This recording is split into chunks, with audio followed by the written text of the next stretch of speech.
ఆరోగ్యం అంటే natural food. Nature మంత్ర ఇప్పుడే మీ ఇంటికి తెచ్చుకోండి. ఇప్పుడు కెమెరాలో 100 కెమెరాలు ఉంటే అందరూ పడతారు. అన్ని టైంలు చూపించారు కదా! ఎవరో పర్టిక్యులర్ ఒక పర్సన్‌నే ఎక్కువ ఫోకస్ చేసి చూపిస్తుంటారు. అది 'బిగ్ బాస్' చేస్తున్న ఒక తప్పని చెప్పొచ్చు. అందరికీ ఫెయిర్ ఛాన్స్ ఇవ్వాలి. అది పక్కన పెడితే ఎలిమినేషన్ అనేది ఆయన చేతుల్లో కూడా ఎందుకు ఉండదంటే, ఓటింగ్ అనేది పక్కా ట్రాన్స్‌పరెంట్‌గా ఉంటది. ట్రాన్స్‌పరెంట్ అంటే మనకి చూపించకపోవచ్చు కానీ అది నిజం. ఓటింగ్‌లో టాప్‌లో ఎవరున్నారో ఫస్ట్ వాళ్ళకి, తర్వాత సెకండ్‌లో ఎవరున్నారో తర్వాత వాళ్ళకి, ఇట్లా లైఫ్ లైన్‌లు సేవ్ చేసుకుంటూ వస్తూ ఉంటారు. లాస్ట్ మిగిలేది ఇద్దరు. ఈ ఇద్దరిలోకి వచ్చేటప్పటికి 'బిగ్ బాస్' ఏం చేస్తాడంటే ఒక ఛాన్స్ తీసుకుంటాడు. ఓకే. కొన్ని సార్లు. అది కూడా కొన్ని సార్లే. ఎలా అంటే ఒక సెలబ్రిటీ ఉన్నాడు, ఒక కామన్ మ్యాన్ ఉన్నాడు. సెలబ్రిటీకి పిఆర్ గట్టిగా ఉంటుంది, ఆయనకి ఫ్యాన్స్ గట్టిగా ఉంటుంది. ఆయన ఆడినా ఆడకపోయినా ఆయన్ని సపోర్ట్ చేస్తూ వేసుకునేవాళ్ళు ఉంటారు. సపోజ్ లైక్ ఇప్పుడు తనూజ, లేకపోతే సుమన్ శెట్టి, వీళ్ళకి భారీగానే ఉంటారు ఫ్యాన్ ఫాలోయింగ్. ఎందుకంటే they're in movies since long. But ఇప్పుడు వచ్చిన శ్రీజ, వీళ్ళకి అంత ఫ్యాన్ ఫాలోయింగ్ ఉండదు. ఏం సంపాదించుకున్నా వాళ్ళు ఈ 4 రోజుల్లో సంపాదించుకున్న ఫ్యాన్ ఫాలోయింగ్.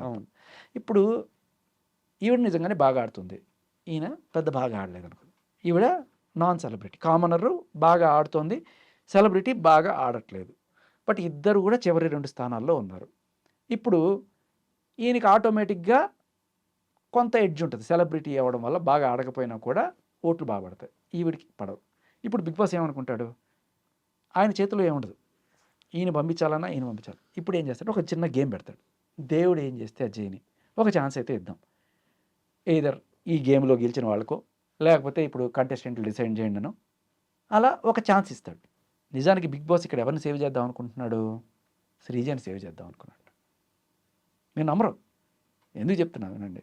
అందరికీ లాగే 'బిగ్ బాస్'కి కూడా శ్రీజని సేవ్ చేద్దాం అని ఉంది.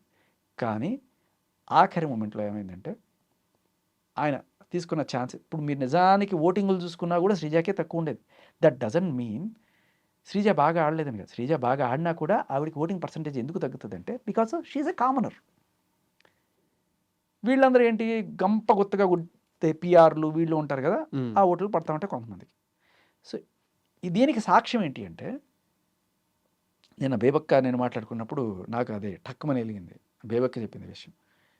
ఎవరన్నా సరే ఈ వీక్ వెళ్ళిపోతాడు అని చెప్పి 'బిగ్ బాస్' డిసైడ్ అయిపోతే వాళ్ళకి బయటకు రాగానే ఏవీ రెడీ అవుతుంది. శ్రీజకి ఏవి కూడా ప్లే చేయలేదు అంటే ఆ టైంలో శ్రీజ ఎలిమినేట్ అవుతుందని 'బిగ్ బాస్' కూడా ఎక్స్పెక్ట్ చేయలేదు. ఓకే, అర్థమైందా మీకు? సో అది లెక్క. మీకు ఫర్ ఎగ్జాంపుల్ నా కేసు తీసుకోండి. నేను వచ్చినప్పుడు కూడా ఇలాగే, నేను గొప్పలు చెప్పుకోవడం కాదు, నేను బయటకు వచ్చినప్పుడు బ్రింగ్ బ్యాక్ భాష అనేది హ్యాష్‌ట్యాగ్ పెద్ద ఇదైంది. అవును. కాకపోతే మీకు ఆ టైంలో చెప్తా వినండి. ఆదిత్య ఓం లాంటి ఒక పెద్ద హీరో కాకపోయినా హీఈస్ అ హీరో. అవును, హీరో అంటే ఓ రేంజ్లో పాపం, నేను ఏదో తోటమోట ఆర్జే. సో ఆయనకి నాకు వచ్చినప్పుడు అఫ్కోర్స్ ఆయనకే ఓట్లు ఎక్కువ ఉండొచ్చు. బట్ 'బిగ్ బాస్' వీడు ఏదో జోకులు వేస్తున్నాడు కదా, వీడు ఉంటే బాగుంటుందేమో, ఒక ఛాన్స్ ఇచ్చి చూద్దాం అని చెప్పి అనే కోణంలో నన్ను సేవ్ చేయడం కోసం దాని పేరేంటి, మన కంటెస్టెంట్స్ మీరు డిసైడ్ చేయండి అని చెప్పినప్పుడు, సరే నేను ఏదో అడిగేసి నేను బిడ్డను చూద్దామని చెప్పి నేను వచ్చేసాను. ఒకవేళ అలా కాకపోయినా రియల్ ఓటింగ్లు చూస్తే నాకు తక్కువ ఉందని తెలిస్తే అది వేరే విషయం. బట్ అది ఆ రోజు బయటికి రాలేదు కాబట్టి 'బిగ్ బాస్' ఇలాంటి ఛాన్సెస్ ఎందుకు తీసుకుంటాడంటే, ఒక డిస్ప్రపోర్షనేట్గా ఒక బాగా రిచ్కి ఒక బాగా పేదవాడు ఉన్నప్పుడు లాస్ట్ వీళ్ళిద్దరికి మధ్య 100ల్లో తేడా ఉన్నప్పుడు ఈ 100 తేడా పిఆర్ వల్ల కూడా వచ్చి ఉండొచ్చు. కాబట్టి మనం let's give one more chance. Sreeja విషయమే కాస్త కంటిన్యూ చేద్దాము. రీసెంట్గా అమ్మాయి ఒక వీడియో చేసింది. నెలకి 2 లక్షల రూపాయలు సాఫ్ట్వేర్ జాబ్ చేస్తున్నాను, 'బిగ్ బాస్' కోసం దాన్ని వదిలేసి వచ్చాను, అక్కడ ఆ జాబు పోయింది, ఇక్కడ 'బిగ్ బాస్'లో కూడా అన్యాయం జరిగింది అని చెప్పేసి. అంటే శ్రీజకి బయట సపోర్ట్ చేసేవాళ్ళు చాలా చాలా వేల మంది ఉన్నారు, వాళ్ళందరూ కూడా ఎదురు చూస్తున్నారు. అది తప్పు. శ్రీజ రీఎంట్రీ ఉంటుందా ఉండదా 'బిగ్ బాస్' హౌస్లోకి? ఉండకపోవచ్చు. ఓకే. మా టైంలో కూడా, ఎందుకంటే నా పర్సనల్ ఎక్స్పీరియన్స్ చెప్తున్నా. నేను బిడ్డను చూసుకోవడానికి వచ్చాను, ఒక వారం అయింది, తర్వాత మీరు పిలిస్తే వెళ్తారంటే వెళ్తానని కూడా చెప్పాను నేను. కానీ రాలేదు పిలుపు. ఓకే. అలాగే మణికంఠ, సోనియా, వీళ్ళిద్దరు కూడా అప్పట్లో the talk of the town అయ్యారు, నెగిటివ్ అయినా పాజిటివ్ అయినా. బట్ వాళ్ళని తీసుకొస్తారని ప్రచారాలు జరిగినాయి కానీ ఏం లేదు. అలాగే ఆదిత్య ఓంను కూడా తీసుకొస్తారని చెప్పి కొన్నాళ్ళు ప్రచారం జరిగినా ఎవరిని తీసుకురాలేదు. మేబీ నెక్స్ట్ సీజన్లోనో ఆ నెక్స్ట్ సీజన్లోనో తీసుకొస్తారేమో తప్ప ఇక్కడ ఏమవుతుందంటే బయటకు వచ్చిన తర్వాత మొత్తం అన్ని వాళ్ళు చూసుకొని వెళ్ళడం అనేది రైట్ కాదు. ఓకే. వాళ్ళకి బయట పరిస్థితులు ఎలా ఉన్నాయి మొత్తం తెలిసిపోద్ది. గేమ్‌లోకి వెళ్తే దాన్ని ఇంప్లిమెంట్ చేసే అవకాశం ఉంటుంది. చేస్తారు. ఓకే. సో అప్పుడప్పుడు రీజన్ బాగుంది. కరెక్టే. పాండవులు కౌరవులు కొట్టుకున్నప్పుడు కొన్నిసార్లు పాండవుల పక్షంలో కూడా మంచి వాళ్ళు కూడా చచ్చిపోతుంటారు. అవును. అభిమన్యుడు చచ్చిపోలా. సో యుద్ధం అన్నాక అప్పుడప్పుడు కొన్నిసార్లు ఇలాంటి మంచి మంచి వాళ్ళు కూడా పోవాల్సి వస్తుంది. అండ్ శ్రీజ విషయంలో కూడా నేను అదే చెప్తున్నా, అమ్మాయి బాగా ఆడింది, దాంట్లో ఎటువంటి డౌట్ లేదు. కానీ బికాస్ షీఈ్ ఎ కామనర్ తనకి ఓటింగ్ శాతం తక్కువ ఉంది. Yes. And Bigg Boss start అయినప్పుడు సార్ ఒక 3-4 డేస్ అవ్వంగానే చాలామంది ముక్తకంఠంతో చెప్పిన మాట ఏంటంటే ఫైనల్లో ఆ 5 మెంబర్స్ ఎవరైతే ఉంటారో వాళ్ళలో భరణి గారు ఖచ్చితంగా ఉంటారు అని చెప్పి తేల్చి చెప్పేశారు. కట్ చేస్తే ఒక 3-4 వారాలు అవ్వగానే అందరూ నానా నానా అంట రిలేషన్స్ పెట్టుకొని అందరూ బాగున్నారు, భరణి గారు మాత్రం బయటకు వచ్చేసారు. అదేదో కవిత గుర్తొస్తుంది, నాన్నంటేనే త్యాగం, కారణం నాన్న ఎందుకో వెనకబడ్డాడు. ఆ టైప్లో పాపం నాన్న నిజంగానే వెనకబడ్డాడు, అందుకనే పంపించేశారేమో. భరణి గారి కొంచెం స్తబ్దత వచ్చింది ఆయన ప్లేలో అనేది అక్కడ వినబడుతున్నది. ఉమ్. ఇంకొకటి నాగబాబు గారి ట్వీట్ ఇవన్నీ కూడా చెప్తున్నారు, కానీ అవి ఏముండవు. నేను చెప్తున్నాను కదా, బిగ్ బాస్కి ఇవి ఏముండదు. ఫైనల్గా ఓటింగ్ మాత్రమే క్రైటీరియా. ఆ ఓటింగ్లో లాస్ట్ 2 పీపుల్లో అక్కడ ఆయన ఏదో ఒక రకమైన ఒక కాల్ తీసుకుంటాడు, అంతే. అంటే భరణి గారి ఓటింగ్ అంత తగ్గిపోవడానికి కారణం ఆయన గేమ్ తగ్గిపోవడమేనా, వేరే ఇతర కారణాలు ఏమైనా ఉన్నాయా? ఒకప్పుడు టాప్లో ఉన్నాడు ఆయన. అవును, ఫస్ట్ 2 వారాలు కూడా చాలా టాప్లో ఉన్నాడు ఆయన. అవును, అవును. అండ్ చాలా మంది కూడా ఎవరితో కంపేర్ చేశారంటే శివాజీ గారితో. ఆ సీజన్లో శివాజీ గారు ఏ రోల్ అయితే కంప్లీట్ చేశారో అలాంటి ఓ రోల్ పోషిస్తారు, సీజన్ మొత్తం ఉంటారు అని చెప్పి చాలామంది అనుకున్నారు. ఈ చిన్న టైంలోనే ఓటింగ్లో అంత తేడా వస్తుందా? వస్తూ ఉంటాయి. ఇప్పుడు అంటే మారుతుంది, ఖచ్చితంగా మారుతూ ఉంటుంది. ఏదో డౌట్ పడుతున్నారు. అంటే మా టైంలో అదే కేటగిరీలో నేను ఆదిత్య ఓంని చూస్తాను. ఓకే. అంటే ఒక పెద్ద ఫిగర్ ఎవరైనా ఉన్నానంటే ఆ టైంలో ప్రతి సీజన్లో ఇట్లా ఒక అవును. పెద్ద హీరో స్టేచర్ ఉన్న మనిషిని తీసుకెళ్ళి, ఈయన basically villain stature, but what ever. లోపలికి వెళ్ళిన తర్వాత అంతా బాగానే ఉంది. కానీ ఐ డోంట్ నో, మీరు చెప్పినట్టు భరణి కూడా నాకు ఫెయిర్ ఎలిమినేషన్ అని అనిపించదు. ఉమ్. అదే అట్ ద సేమ్ టైం ఒకసారి గయా అంతే, మళ్ళీ తిరిగి తీసుకురావడం అనేది చాలా కష్టం. ఓకే. ఎక్కడో రేర్గా జరిగినట్టుంది పాత బిగ్ బాస్లో, మేబీ ఒక ముమైత్ ఖాన్ అవును. లాంటి వాళ్ళు, అది కూడా ఏదో కేసు పని మీద బయటకు వచ్చారు. కాసేపు ఈ గేము ఎలిమినేషన్స్ అన్నీ పక్కన పెడదాం.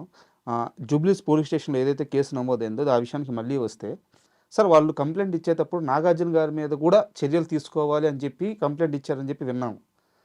అసలు బేసిక్గా నాగార్జున గారు అంటే అసలు ఆయన ఎవరి జోలికి వెళ్ళరు, తన పని ఏదో తను, అండ్ చాలా నిక్కచ్చిగా ఉంటారు, చాలా జాగ్రత్తగా ఉంటారు. అలాంటి మనిషి మీద బిగ్ బాస్ వల్లే ఇన్ని కంప్లైంట్స్ వస్తున్నాయి ప్రతి సీజన్లో. బట్ ఆయన మాత్రం బిగ్ బాస్ని వదలట్లేదు. దీనికి చాలామంది చెప్పేది ఏంటంటే ఆయనకి పని అంటే ఇష్టం, పనిని పనిలాగే చూస్తారని ఒక వర్గం చెప్తుంది. ఇంకో వర్గం మాత్రం బిగ్ బాస్ వల్ల నాగార్జున గారికి డబ్బులు వస్తున్నాయి, ఆ డబ్బులు వదులుకోలేక ఆయన కంటిన్యూ అవుతున్నారు. బట్ ఆయన చూడని డబ్బులు కాదు, ఆయన దగ్గర లేని డబ్బులు కాదు. సో ఆయన క్యాల్కులేషన్ ఎలా ఉంటుంది? మీరు దగ్గర నుంచి చూసిన మనిషి కాబట్టి మీరు చెప్పండి, నాగార్జున గారు ఎలా అసలు ఉంటారు? వీటన్నిటికన్నా ఇంకా పెద్ద రిలేషన్ ఒకటి ఉంది కదా, బిగ్ బాస్ జరిగేది ఎక్కడ? స్టూడియో. ఆయన స్టూడియోలోనే కదా. ఓకే. సో అది కూడా వన్ ఆఫ్ ద రీజన్ అవ్వచ్చు. బట్ ఏదేమైనా is a comfortable zone. Bigg Boss చేయడం ఆయనకి ఇష్టం, ఆయన చూడడం జనాలకి ఇష్టం. ఇంకా ప్రతిసారి ఈ కాంట్రవర్సీస్ అనేవి వస్తూనే ఉంటాయి. వీకెండ్లో నాగార్జున గారు వస్తారు, వచ్చి ఆ వీక్ మొత్తం ఎవరైతే ఎలా ఎలా ఆడారో వాళ్ళందరినీ పేరు పేరున అడుగుతారు. ఇక్కడ నా డౌట్ ఏంటంటే, నాకు ఇక చాలామంది డౌట్ ఉంది, నిజంగా నాగార్జున గారు వారం అంతా బిగ్ బాస్ చూస్తారా, అసలు ఆయనకి బ్రీఫింగ్ ఇస్తారా? అంత తీరిగ్గా అయితే ఆయన లేరు. ఆయన బ్రీఫింగ్ ఇస్తారు ఖచ్చితంగా. ఓకే. ఆ బ్రీఫింగ్ కూడా అక్కడ టీం మొత్తం రీసెర్చ్ చేసి, ఏ మేబీ ఇలాంటి రివ్యూవర్స్ అందరు చెప్పేవి వింటారు, అట్లా దాని కింద కామెంట్లు చదువుతారు, ట్రాల్స్ చూస్తారు, ఇవన్నీ చేసి ఫైనల్గా ఆయనకి జనాల్లో ఎక్కువగా ఏదైతే అనుకుంటున్నారు అనే దాని మీద ఆయనకి వెళ్తుంది. సో ఎప్పుడైతే జనాలు ఒకరిని బాగా తిడుతున్నారు అనుకో, నాగార్జున గారు కూడా వెళ్ళి అదే రోజున ఆ పర్టికులర్ క్యాండిడేట్ని తిట్టారనుకోండి, ఓకే. అది అడుగు, అలా అడుగు అని చెప్పి జనాల్లో ఆ కిక్ వస్తుంది అనమాట. సో అది. ఇకపోతే మీరు అనుకుంటున్నట్టుగా ఏదో బూతుల్ని ఎంకరేజ్ చేస్తారు అనేది తప్పు అని చెప్పడానికి, ఇప్పుడు రెడ్ ఫ్లవర్ అనేది ఇవాళ రేపట్లో బయట పిల్లవాడు కూడా మాట్లాడుతున్నాడు, ఓపెన్గా చెప్పాలంటే. అది ఇంకా పచ్చి బూతే మాట్లాడతాడు వాడు. బట్ ఆ కంటెక్స్ట్లో కూడా ఆ చిన్న విషయాన్ని కూడా బిగ్ బాస్ సీరియస్గా తీసుకుని నాగార్జున గారు దాన్ని తప్పుబట్టి తిట్టడం అనేది మనం చూసాం. ఆ రెడ్ ఫ్లవర్నే అబ్జెక్ట్ చేసిన వాళ్ళు చిన్న చిన్న విషయాలు లైక్ ఆడదానివే ఇట్లాంటివి వాటిని కూడా అబ్జెక్ట్ చేసి ఒకసారి ఇప్పుడు మా టైంలో ఎఫ్ వర్డ్ వాడారు. I dream. Please subscribe iDream Media. Please do subscribe to iDream. Please subscribe to iDream Media. For best entertainment and information, please subscribe iDream. And don't forget to subscribe to iDream.